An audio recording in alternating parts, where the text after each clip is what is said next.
राधे राधे मेरे प्रिय साथियों, आप सभी लोग जानते हैं कि नवरात्रि की अष्टमी कब है।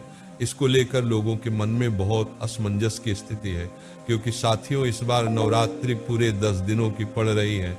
इसलिए इस बार अष्टमी कब है, इसका व्रत कब रखना है, कन्या पूजन कब करना है, कन्या पूजन का शुभ मुहूर्त क्या है, सारी अद्भुत जानकारी आपको इस वीडियो में मिल जाएगी। देखिए मेरे प्रिय साथियों, नवरात्रि में अष्टमी तिथि का बहुत ही बड़ा महत्व माना जाता है, क्योंकि इसी दिन ज्यादातर लोगों के घरों में अष्टमी पूजी जाती है और इस दिन कन्या भोजन भी होता है। कई सारे लोग अष्टमी का व्रत भी रखते हैं, इसलिए नवरात्रि की अष्टमी बहुत ज्यादा विशेष मानी जाती है। तो महाराज अब हम आपको बताते हैं कि नवरात्रि की अष्टमी कब है। महाराज इस बार अष्टमी तिथि की शुरुआत 29 सितंबर सोमवार के दिन शाम को 4:32 से होगी और इसकी समाप्ति अगले दिन 30 सितंबर मंगलवार के दिन शाम को 6:06 पर होगी उदया तिथि के अनुसार। 30 सितंबर 2025 मंगलवार के दिन ही शारदीय नवरात्रि की अष्टमी तिथि रहेगी और इसी दिन जो लोग अष्टमी का व्रत रखते हैं वह व्रत रखेंगे और जो लोग कन्या पूजन करते हैं वह कन्या पूजन करेंगे और जो लोग हवन करते हैं वह इसी दिन अष्टमी 30 सितंबर 2025 मंगलवार के दिन ही शारदीय नवरात्रि की अष्टमी तिथि रहेगी और इसी दिन जो लोग अष्टमी का व्रत रखते हैं वह व्रत रखेंगे और जो लोग कन्या पूजन करते हैं वो कन्या पूजन करेंगे और जो लोग हवन करते हैं वह इसी दिन अष्टमी के दिन हवन करेंगे। साथियों, अब हम जानते हैं कि नवरात्रि की अष्टमी को कन्या पूजन और हवन करने का शुभ मुहूर्त क्या है। तो अष्टमी का शुभ मुहूर्त 30 सितंबर को सुबह 6:18 से सुबह की 11:55 तक कन्या पूजन का शुभ मुहूर्त है।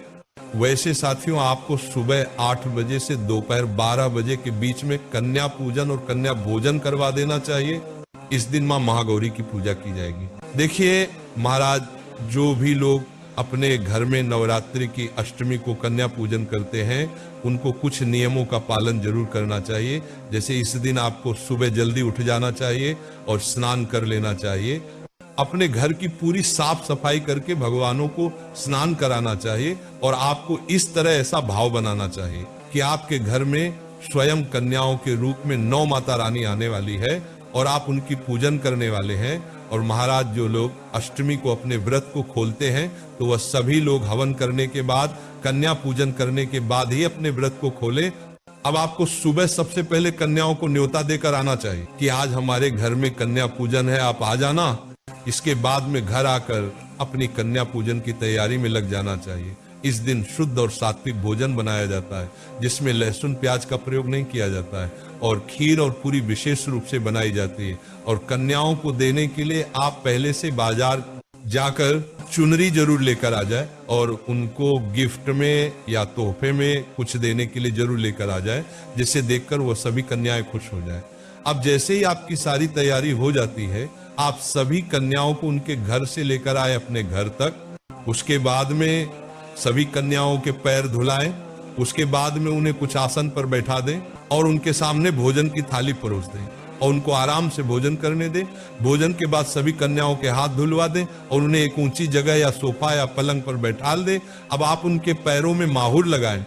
अब उनकी पूजन करने के लिए अपनी थाली तैयार करें और सभी कन्याओं को एक एक करके चुनरी उड़ाए, तिलक करें, चावल लगाए, उनको फूल चढ़ाए और उनकी आरती उतारे। और सभी कन्याओं की आरती उतारने के बाद पैर भी आप जरूर छुए और आशीर्वाद लें।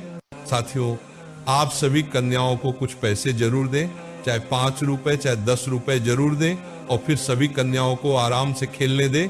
महाराज, अब जब सभी कन्याएं खेल के थक जाएं और घर जाने को तैयार हो जाए, तब आप उनके लिए जो तोहफा लेकर आए हैं वह सभी कन्याओं को एक एक करके दें। ये तोहफा गुड़िया, पेंसिल, किताब, कुछ भी हो सकता है जो कन्याओं को पसंद आए और अपना हाथ पकड़कर उनको उनके घर तक छोड़कर आए। साथियों, अब आपका कन्या पूजन पूरा हो जाता है।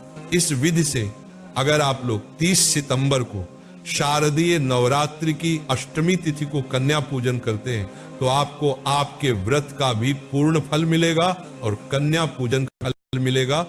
इसके अलावा साथियों, अगर आपको अभी भी कोई परेशानी है, अष्टमी तिथि को लेकर या कन्या पूजन से जुड़ा हुआ, तो आप हमसे कमेंट करके पूछ सकते हैं। और आप हमारे चैनल को अभी सब्सक्राइब कर दीजिए, बाद में आप भूल जाते हैं। और आप हमारी ये वीडियो कहाँ से देख रहे हैं जरूर बताएं। राधे राधे मेरे प्रिय साथियों।